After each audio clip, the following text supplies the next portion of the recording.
2023 2 orang. 2023 2 orang. Sorry. Ya, jadi dulu sih kita pernah ada di titik yang apa ya, di bawah banget lah. Hampir nyerah waktu itu ya. Timnya tuh udah hopeless banget. Terus jualan produk digital awal-awal e-course tuh susah banget untuk monetisasi. Terus habis itu dari aku secara personal juga sebenarnya udah nyerah banget lah, udah pengen exit sebenarnya dari organisasi ya, dari tim. Tapi waktu itu ada rock bottomnya itu adalah ketika dapat motivasi dari owner lah untuk tetap bisa ngejalanin bisnis ini dengan lebih semangat lagi, dengan lebih strategik lagi dan lebih effort gitu. Akhirnya ya udah, aku nggak jadi exit, nggak jadi resign ya waktu itu, dan tetap jalan sampai detik ini. Tapi ini Mas, yang nggak masuk akalnya nih ya, dari yang karyawannya sisa 3 kan tadi Mas bilang, terus produk nggak laku-laku, terus ditambah lagi yang udah bener-bener kayak mau mati gitu lah ya. Tapi kenapa sampai sekarang bisa sampai ke bekerja sama Meta gitu, sama orang dalamnya langsung gitu? Oh ya, jadi story-nya tuh waktu itu kita startingnya tuh kan memang di produk digital ya. Kita bikin produk waktu itu lagi boomingnya, memang lagi hype-nya tuh produk digital. Walaupun sekarang sebenarnya juga masih powerful, tapi timing kita waktu itu tuh di tahun 2024 kita bikin digital produk, kita bikin e-course. Nah awalnya kita bentar Mas, sorry. Okay. Sebelum masuk ke dalamnya nih, lebih ke dalamnya nih, aku mau ditahan dulu. Kita mau langsung perkenalan dulu ya dari awal ya, karena kan tadi udah spill kan. Nah boleh nggak sih Mas kenalan nama Mas siapa, terus di MJO ini sebagai apa, dan udah berapa lama di digital marketing gitu loh? Di dunia digital marketing ini. Aku kenalin diri dulu. Namaku biasa dipanggil Mas Miko ya. Mas Miko. Nah, aku performance marketing head lah ya. Job desk-nya aku yang nge-handle tim untuk melakukan activity marketing secara digital di MJO. Jadi kita simpelnya sih kita jualan produk-produk MJO itu menggunakan teknik digital marketing kayak gitu. Nah, background-nya aku udah mulai digital itu mungkin dari 2020. Cuma waktu itu aku belum ngerti ads. Aku mulainya dari sosial media dulu. Ya, dulu awalnya aku bikin jadi admin sosmed, pernah. Jadi admin sosmed awalnya. Admin sosmed. Awal-awal ya kan, bikin content planner, bikin script, caption, posting kayak gitu, brand. Aku mulainya di F&B dulu, di perusahaan F&B. Agak jauh ya dari F&B ke digital marketing. Betul. Ya nggak jauh sih, karena skopnya aku tetap di digital. Iya sih, tapi kan dari F&B-nya itu loh ya. Iya, dari F&B ke niche-nya sekarang produk digital memang sama jasa itu memang agak jauh. Cuma aku waktu itu skopnya di tim digital marketing gitu. Jadi aku waktu itu jadi admin sosmed. Admin sosmednya awalnya di situ. Iya. Terus belajar ads. Pertama aku belajar tertarik dengan Meta tuh. Langsung ke Meta. Langsung ke Meta waktu itu, karena TikTok waktu itu belum booming untuk paid traffic-nya, untuk ads-nya. Google juga waktu itu belum exposure-nya nggak kayak Meta lah waktu itu. Meta tuh lagi rame-ramenya di komunitas kan. Jadi aku belajar di sela-sela kerja tuh, pas habis istirahat belajar sampai akhirnya aku ya sekarang fokusnya di performance marketing, yang memang gimana caranya kita jualan produk pakai ads dan ngasilin profit di waktu itu juga kayak gitu. Harus di waktu itu juga? Ya, karena performance itu di hari itu juga kayak gitu. Agak berat ya. Ya lumayan lah. Yang penting gajinya masuk ya. Oh iya, itu harus masuk. Gak mungkin gak masuk. Ke kantong ya Mas? Ya, ke kantong. Masuk ke kantong. Tapi Mas nih, aku mau flashback dulu nih ya. Karena kan yang kita tahu nih, MJO kan udah gede, tapi orang lain juga nggak tahu tiba-tiba gede gimana kan. Nah aku mau flashback yang mungkin bakal mungkin Mas bakal trigger lah ke waktu-waktu dulu gitu kan. Nah, aku lihat di 2019 ini, aku dengar juga sih 2019 ini sampai ke 2016 sampai 2019 nih. Ya. Si MJO ini tuh sempet buka e-course lagi. Ya. Masa sempet mau mulai lah, mau start gitu kan.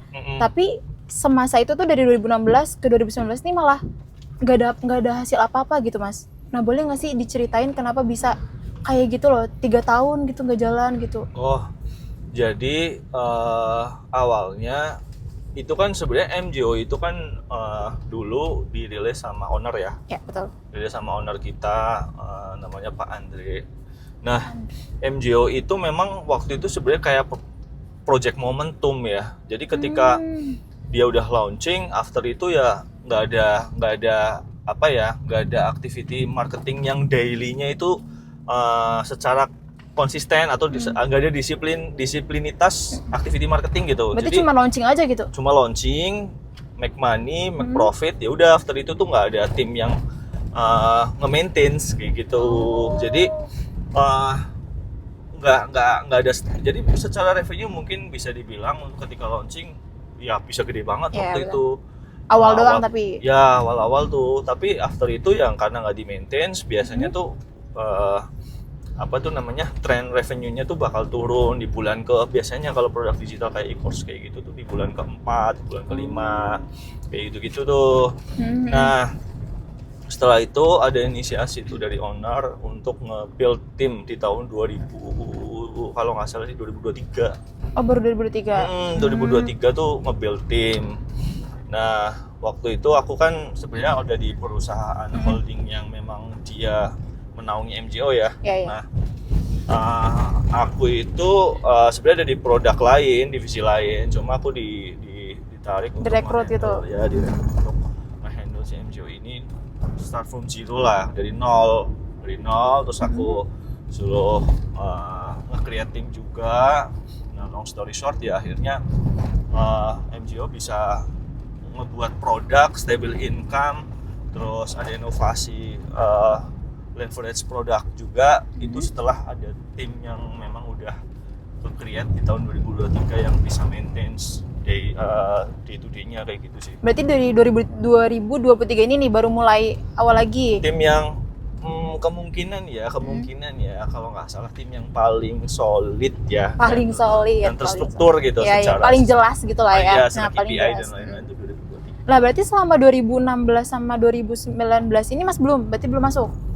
2000 belum dipegang, masih pegang owner ya berarti ya? Masih dipegang owner sama beberapa tim support aja sih gitu. Tapi di 2023 ini nih berarti sampai sekarang ya Mas, ada nggak sih kayak kendala-kendalanya naik turunnya juga gitu, atau sempet kayak vakum lagi deh ini mah kayak gitu, pernah nggak sih kayak gitu? Ya pernah pasti, sampai mual-mual lah ya. Sampai mual gitu dengan mual tuh. Banyak. Kalau pertama sih udah pasti the one and only pertama banget kendala itu ya pasti di sales. Di sales. Iya dong. Sales itu pasti nggak mungkin yang namanya bakal stable terus. Bakal di atas terus, pasti agak ada up and down-nya. Dia ada di posisinya di bawah. Nah, pas ada posisi riskan ya itu. Betul. Pas posisi salesnya turun itu yang paling susah lah ya. Apalagi kan kita punya KPI. Kita punya KPI dari perusahaan untuk achieve di angka tertentu dari sales. Sementara pas lagi turun ya beratnya di situ, gimana caranya kita ngasih reasoning yang oke tuh ke perusahaan, ke top level kayak gitu. Tapi pas itu di 2023 itu karyawan ada berapa tuh pas Mas sudah masuk? Kita mulai waktu itu sih memang di situ udah di-build tim dulu dari si owner waktu itu, dari owner Pak Andre itu udah ada tim dulu. Nah, intinya aku masuk tuh disuruh nge-blending di situ lah ya dengan tim yang ada dan nge-optimize tim yang ada. Itu aku mulai dari dua orang tuh sama aku tuh. 2 orang? Iya, 2 orang. 2023 2 orang? 2023 2 orang. sorry iklan sedikit. Ya, sorry itu ada iklan. Ya, 2 orang. Perempuan 1 dulu, dia sebenarnya skill setnya spesifiknya di sosmed sih. Sosmed. Terus Mas join, jadi 2 orang tuh. Jadi 2 orang. 2 orang tuh udah termasuk sama Mas nih. Betul. Terus nih Mas, pas di posisi 2023 dengan 2 orang ini, terus bisa sampai sustain sampai sekarang. Nah itu gimana tuh Mas? Maksudnya kayak aku yang nggak habis pikirnya juga nih, ternyata MJO ini juga dapat orang dalam dari Metanya gitu loh. Itu yang bikin orang-orang tuh kayak trust nggak sih Mas ya langsung sama Metanya gitu kan, dan nggak semua agensi di Indonesia tuh bisa bekerja sama Meta. Nah itu Mas sebagai performance lead-nya tuh, head-nya kan, itu gimana cara buat sampai yang udah mau mati nih sampai udah sekarang lagi bangun lagi gitu? Iya. Nah awalnya sih kenapa kita bisa punya officially direct ke close kontak ke Meta itu, kita waktu itu di 2023 di akhir tahun, di sekitar bulan Desember last year tuh kita bikin produk. Nah, kita bikin produk karena memang based on demand, kebutuhan dari beberapa member-member e-course kita. Member e-course kita itu sebenarnya kalau misalnya kita kumpulin semua secara overall itu ya hampir 5.000 plus lah, ya. 5.000 plus. Iya, 5.000 plus tuh. Nah, based on demand itu waktu itu mereka ternyata kesulitan. Mereka tuh ada pain point mereka itu susah untuk mempraktekkan kelas-kelas kita karena waktu itu tuh lagi rame-ramenya namanya restricted account ya. Ketika mau ngiklan tuh banyak yang disable. Nah, ya udah akhirnya kita mikir tuh, kita brainstorm sama tim untuk kita bikin aja namanya waitlist account tuh. Waitlist account. Waitlist kebetulan kita kan punya account yang memang kita itu kita tuh punya waitlist account yang memang dia akun yang memang secara officially itu disupport sama Meta langsung. Nah, kenapa si bisa waitlist ini? Betul. Kenapa kita bisa ke sana? Ya memang awalnya tuh sebenarnya dari owner ya memang secara spending untuk bisnisnya dia kan punya bisnis yang lain, detail bisnis kayak herbal dan lain-lain, itu memang spending udah besar. Nah, kita semakin dekat dengan si Meta itu ketika kita ada project atau produk waitlist. Nah, akhirnya kita berusaha untuk nggak open secara publik si waitlist itu dan dikomersilkan kan. Benar. Akhirnya yang daftar tuh banyak untuk mengakses si akun waitlist itu. Ya udah, spending kita kan akhirnya semakin banyak. Nah, akhirnya ya kita masuk dalam kategori MJ itu masuk dalam kategori small medium business enabler. Posit kayaknya kudu di grooming di situ, di touch up dulu. Oke Mas, jadi aku mau nanya nih, kan sebagian orang yang nggak tahu nih, buat orang-orang awam ya Mas, sepenting apa sih relasi buat masuk ke Meta, langsung masuk ke Meta itu? Kayak sepenting apa buat para pembisnis gitu? Oke. Pastinya sih kalau misalnya kita di bisnis digital, bisnis itu kita pakai Meta Ads untuk optimize-nya, ya menurutku penting banget ya. Kita akses ke Meta itu penting banget. Yang pertama ya pastinya kita dapat support terkait dengan account kan, keamanannya kita, keamanannya dia lebih safe juga. Kalau misalnya kita mau optimize dengan spending yang besar, big spending, terus mungkin akun yang lebih strong, itu ya pastinya kalau kita dapat support dari account manager Meta enak banget gitu lah. Kita bakal lebih lempeng tuh pasti. Udah terjamin aman lah ya gitu. Ya terjamin aman. Misal pun dia kena disable, dia bisa appeal. Yang kedua, ya menurutku tuh akses ke Meta kan gak semua orang itu bisa ya. Betul. Itu privilege banget. Benar-benar kita harus punya historical yang bagus banget dengan Meta terkait dengan spending gitu ya, terutama dengan spending, performance, terus gimana kita mengikuti polisinya mereka ketika beriklan. Itu benar-benar tuh mereka tuh melihat itu gitu. Ketika kita bisa punya close contact dengan mereka secara langsung, officially, itu privilege banget karena kita tuh bakal dapat insight, ya kan? Langsung dari Metanya langsung dari Meta. Mereka bakal ada dua biasanya, ada dua cara atau dua program. Kalau aku coba rangkum itu ada 2 program. Yang pertama biasanya tuh ada regularly quarter meeting gitu ya. Jadi kita biasanya bakal ketemu tuh di Jakarta di Meta Office untuk meeting secara reguler per quarter. Pembahasannya apa tuh Mas? Nah, pembahasannya terkait dengan insight teknologi beriklannya mereka, best practice, pro tips, terus data insight dari mereka yang itu nggak bisa dibuka ke semua orang. Bener. Kalau yang nggak punya kontak langsung ke Orang-orang mereka. tertentu lah ya Orang-orang itu. tertentu. Yang kedua itu dia punya ya pastinya mereka punya special event gitu ya, Iya. kayak marketing summit, ya kan, marketing summit kita pasti udah pasti dari Meta tuh kita bakal di-invite sama mereka, Jadi pasti tamu ya? jadi tamu gitu, dan priority invite pasti gitu, pasti kita dapat, terus kita dapat kuota yang lumayan banyak, kita bisa invite-in kita juga gitu kan. Dan Meta kan dia kan punya WhatsApp juga kan. Iya, iya. Biasanya nggak cuma Meta event doang, kayak WhatsApp Marketing Summit gitu juga kita di-invite ya, semua dengan ekosistem mereka lah ya. Ekosistem mereka kalau misalnya ada event-event summit kayak gitu pasti kita dapat udah di-invite sih. Kayak gitu. Itu Nah, enaknya. Terus privilege yang kakak udah dapat nih kan, Mas udah dapet kakak sih jadinya ya. Yang udah Mas dapat nih, itu full buat perusahaan atau kayak ada tersendiri gitu yang Mas dapetin gitu? Oh, kalau itu sih aku masih ngebawa organisasi ya, ngebawa MCO ya. Jadi aku Berarti masih full buat perusahaan. aku deliver buat tim. Paling ya secara intangible ya buat aku secara personal ya aku jadi upskilling kan. Iya, betul. Ya kan? Iya. Dan nggak semua karyawan di perusahaan itu, mungkin ada yang di digital industri juga, cuma kan dia belum tentu punya connected dengan Meta kan. Benar. Perusahaannya ya mereka. Mas sebagai ininya lah ya, jembatannya buat karyawan-karyawan yang di kantor gitu kan? Bukan, maksudnya gini, Gimana tuh? kalau tadi kan aku ngebawa atas nama perusahaan ya, Betul. tapi itu pasti ada keuntungan buat aku sendiri secara Ya. pribadi kan. Nah, belum tentu juga misalnya posisi yang sama seperti aku di luar sana di perusahaan lain dengan dengan bisnis yang sama di digital industri, dia udah connect ke Meta gitu kan. Oh, secara iya, secara paham. value untuk Iya, paham. ya kan, untuk Iya, mereka iya. kan beda dengan aku kan. Benar-benar. Gitu. Jadi ya termasuk luck juga sih kalau misalnya di MJO ini, karena dia udah punya akses ke Meta, aku secara human capital juga aku pasti grow terus. Iya betul. Gitu. Dapat upskillingnya ya gitu. Jadi portfolio lah. Iya betul. Nah, oke Mas, nih yang terakhir, berhubung kita udah banyak berbincang tadi ya. Yang terakhir Ya. nih Mas, ada nggak sih satu pesan buat para pembisnis yang lagi di titik terendah, yang mungkin mereka juga pernah ngerasain yang Mas rasain juga ya, yang udah mau vakum terus ragu buat mulainya lagi nih. Nah, ada nggak yang mau kakak sampaikan ini buat mereka nih?